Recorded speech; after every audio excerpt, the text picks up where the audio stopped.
फिलहाल अगली खबर की ओर बढ़ते हैं। उन्नाव रेप पीड़िता की कार दुर्घटना में बुरी तरह जख्मी होने से कुछ दिन पहले ही उनके परिजनों ने चीफ जस्टिस रंजन गोगोई को पत्र लिखकर मामले के आरोपियों से अपनी जान को खतरे की आशंका जताई थी। सुप्रीम कोर्ट के चीफ जस्टिस रंजन गोगोई ने उन्नाव की बलात्कार पीड़ित के घर वालों की ओर से उन्हें लिखी गई चिट्ठी पर रिपोर्ट मांगी है। सूत्रों के मुताबिक सीजेआई ने सुप्रीम कोर्ट में रजिस्ट्रार से रिपोर्ट मांगी है। चीफ जस्टिस ने पूछा है कि ये चिट्ठी कब सुप्रीम कोर्ट आई, कैसे आई और इसमें आखिर क्या मांग की गई थी। आपको बता दें कि गैंगरेप पीड़िता के घर वालों ने एक चिट्ठी दी थी जो कि 12 जुलाई को सीजेआई को लिखी गई थी, जिसमें कि उन्होंने आरोपी विधायक और उसके जानकारों की ओर से धमकी देने का आरोप लगाया था। तो 12 जुलाई को ये चिट्ठी लिखी गई थी उन्नाव रेप पीड़िता के घर वालों की तरफ से, और अब जब ये बात सामने आई है तो सीजेआई रंजन गोगोई ने ये कहा है कि रजिस्ट्रार इस पर एक रिपोर्ट सबमिट करे कि आखिर ये चिट्ठी कब मिली, इसमें क्या कुछ लिखा हुआ था। ये चिट्ठी हम आपको दिखा रहे हैं इस वक्त जो लिखी गई थी, और इसी पर एक रिपोर्ट अब सीजेआई ने मांगी है। तो चिट्ठी में क्या आपको बता दें, लेटर वो दिखा रहे हैं हम जो पीड़िता के परिवार ने सीजेआई रंजन गोगोई को लिखा था। क्या कुछ उसमें अहम बातें लिखी गई हैं ये बताते हैं। पीड़िता का सीजेआई को खत। गैंगरेप पीड़िता की मां ने सीजेआई को ये चिट्ठी लिखी थी। चिट्ठी में पीड़ितों को धमकी दिए जाने का जिक्र किया गया था। विधायक कुलदीप सेंगर के भाई मनोज सिंह ने धमकी दी है, ये लिखा था। कन्नू मिश्रा ने भी पीड़ित परिवार को धमकी दी है। पत्र में घर आकर धमकी देने की बात भी कही गई है। पत्र पूरे परिवार को जेल में डलवा देने की धमकी भी पत्र में लिखी गई है। पीड़ित ने आरोपियों के खिलाफ एक्शन लेने की बात की थी। 12 जुलाई को सीजेआई को लिखी गई थी ये चिट्ठी जो कि हम आपको दिखा रहे हैं।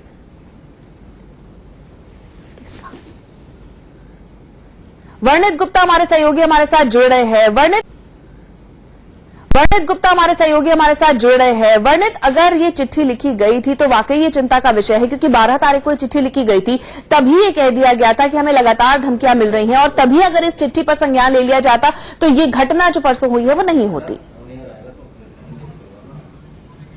देखिए, जाहिर सी बात है, जिस तरीके से चिट्ठी सामने आई है इससे कई जो है तथ्य उजागर हो गए हैं। जिस तरीके से 12 जुलाई की चिट्ठी जो है खुद जो है सीजेआई को लिखी गई है, इसके अलावा एक चिट्ठी मुख्यमंत्री और डीजीपी को भी लिखी गई है। उन सभी पहलुओं को लेकर जो है जांच जो है तेज हो गई, बल्कि एफआईआर जो एक्सीडेंट के मामले में दर्ज हुई है उसके अंदर भी चाचा महेश सिंह ने संगीन आरोप लगाया है पुलिस कर्मियों के ऊपर। उन्होंने कहा है जो सुरक्षा के लिए पुलिसकर्मी उनके साथ तैनात थे, वो पुलिसकर्मी उनकी मुखबिरी कर रहे थे कुलदीप सिंह सेंगर और उनके आदमियों को, वो सारी डिटेल्स उन्हें बताते। तो ये बहुत ही संगीन आरोप है जिसके ऊपर एक हफ्ते में एसपी उन्नाव को रिपोर्ट जो है वो देनी है डीजीपी कार्यालय में, साथ ही साथ शासन में भी वो रिपोर्ट जो है प्रस्तुत की जाएगी। इसके अलावा अगर इन्वेस्टिगेशन की बात करें तो उसके ऊपर इन्वेस्टिगेशन चल रही है। कल जो पूरा केस है वो सीबीआई को ट्रांसफर हो चुका है। अब सीबीआई इस पूरे मामले के ऊपर जो है अपनी इन्वेस्टिगेशन करेगी। जो केस डायरी है वो भी बिल्कुल, और सीजेआई ने भी रजिस्ट्रार से मांगी है रिपोर्ट कि आखिर ये चिट्ठी कब मिली। शुक्रिया ये जानकारी देने के लिए। और वहीं उन्नाव रेप पीड़िता की चाची और मौसी का शव उन्नाव पहुंच गया है। पीड़िता की चाची और मौसी का अंतिम संस्कार आज सुबह 11 बजे गंगा घाट पर किया जाएगा। पीड़िता के चाचा को 12 घंटे की पैरोल मिली है और पीड़िता के चाचा को लेकर पुलिस अब निकल चुकी है। सीधे गंगा घाट वो पहुंचेंगे। तो 11 बजे गंगा घाट पर अंतिम संस्कार किया जाएगा पीड़िता की मौसी और चाची का, जिनका की एक रोड एक्सीडेंट में देहांत हो गया था। दरअसल उन्नाव की बेटी तो इंसाफ उसको नहीं मिला, लेकिन उसका परिवार पूरी तरह से उजड़ गया है। अब वो अस्पताल में सांसें गिन रही है, लेकिन उसकी इस हालत के लिए यूपी पुलिस को भी जिम्मेदार ठहराया जा रहा है। आरोप लग रहा है कि अगर यूपी पुलिस ने अपना काम सही तरीके से किया होता तो पीड़िता को इतना सब कुछ नहीं सहना पड़ता। केस की जांच से लेकर पीड़ित परिवार की सुरक्षा तक यूपी पुलिस की भूमिका सवालों के घेरे में है। 15 महीने पहले जब पीड़िता ने अपना दर्द बयां किया था तब पूरा देश सन्न रह गया था। एक 17 साल के बच्चे के साथ दरिंदगी की सारी हदें पार की गईं, लेकिन वो फिर भी नहीं टूटी। पुलिस के पास गई, सरकार से गुहार लगाई, वो इंसाफ की जंग लड़ती रही। आज वो मौत से जंग लड़ रही है, अस्पताल के बिस्तर पर बेसुध पड़ी है। पहले केस दर्ज कराने के लिए दर-दर भटकी और फिर आरोपी बीजेपी विधायक कुलदीप सिंह सेंगर की गिरफ्तारी के लिए संघर्ष किया।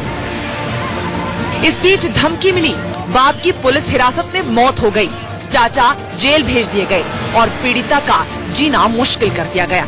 या पीड़ित को मौत सजा दी जाए, फांसी की सजा दी जाए। आप लोगों को बहुत सताया है। साजिश रची है, अतुल सिंह भाई से हमारे पापा को मरवा डाला, मार डाला इन तीनों भाइयों ने। इन तीनों लोगों ने मिलकर मार डाला, अरुण सिंह, कुलदीप सिंह, अतुल सिंह, कुलदीप सिंह। फिर भी बीजेपी के रसूखदार विधायक से जंग जारी रही। तमाम मिन्नतों के बाद योगी की पुलिस ने सुरक्षा मुहैया कराई, लेकिन पुलिस सुरक्षा न कर सकी। आरोप तो ये भी लग रहे हैं कि योगी की पुलिस पीड़िता की सुरक्षा करने के लिए नहीं, बल्कि बीजेपी विधायक सेंगर के लिए मुखबिरी करने गई थी। पीड़ित परिवार ने आरोप लगाया है कि पुलिस वाले उनकी हर खबर सेंगर तक पहुंचाते थे। शायद इसीलिए रविवार को जब पीड़िता अपने परिवार वालों के साथ चाचा से मिलने के लिए निकली तो पुलिस को साथ नहीं लिया। दिन पहले मेरे घर पर आकर के सुरक्षा कर्मी नहीं था उस समय। सुरक्षा रही है, वो थाना भेज गलत रहे या दूर रहे। किसने धमकी दी थी? हरपाल नवीन सिंह और कुन्नू। पीड़िता के साथ इतना बड़ा वाकया हो गया, लेकिन पुलिस ने उसे हादसा बता दिया। जिस पुलिस का काम पहले शक करना और फिर जांच करना है, वो कहने लगी कि ये तो महज एक्सीडेंट है। ट्रक ड्राइवर का ये कहना है कि उसी बारिश में वो जो रोड जो है उसमें बीच में डिवाइडर नहीं है, जो इनकी जाने वाली रोड है फ्रॉम रायबरेली टू फतेहपुर, और जो गाड़ी की आने वाली रोड है वो फ्रॉम उन्नाव टू रायबरेली। तो आमने सामने की गाड़ियां थी, उन आमने सामने गाड़ियों में टक्कर हुई है और जिसकी वजह से हादसा हुआ है। पुलिस सवालों के घेरे में है। सूबे और केंद्र में सेंगर की पार्टी प्रचंड बहुमत के साथ है। सेंगर जेल में भी मौज काट रहा है। वैसे भी हमारे समाज में नेताओं का जेल जाना धब्बा नहीं बल्कि तमगा समझा जाता है। शायद यही रसूख यूपी पुलिस पर भारी पड़ गया। यूपी पुलिस का गनर क्यों गायब था? पुलिस टीम ने पीड़िता को अकेले क्यों जाने दिया? वारदात को हादसा बताने की कोशिश क्यों की गई? यूपी पुलिस अब तक गैंगरेप केस की जांच पूरी क्यों नहीं कर पाई? पीड़िता को बार बार धमकी मिलने के बाद भी सेंगर के खिलाफ एफआईआर दर्ज क्यों नहीं की गई? सेंगर की जेल क्यों नहीं बदली गई? ये वो सवाल हैं जिनका जवाब यूपी पुलिस से देते नहीं बन रहा। शायद इसीलिए मामले से पीछा छुड़ाने के लिए योगी सरकार सीबीआई जांच की सिफारिश कर रही है। सीबीआई जांच की सिफारिश इस बात का पक्का सबूत है कि योगी की पुलिस अपने काम में पूरी तरह से फेल साबित हुई है। Bureau report, India news. एक बहुत छोटा सा ब्रेक लेने जा रहे हैं, आप देखते रहिए इंडिया न्यूज।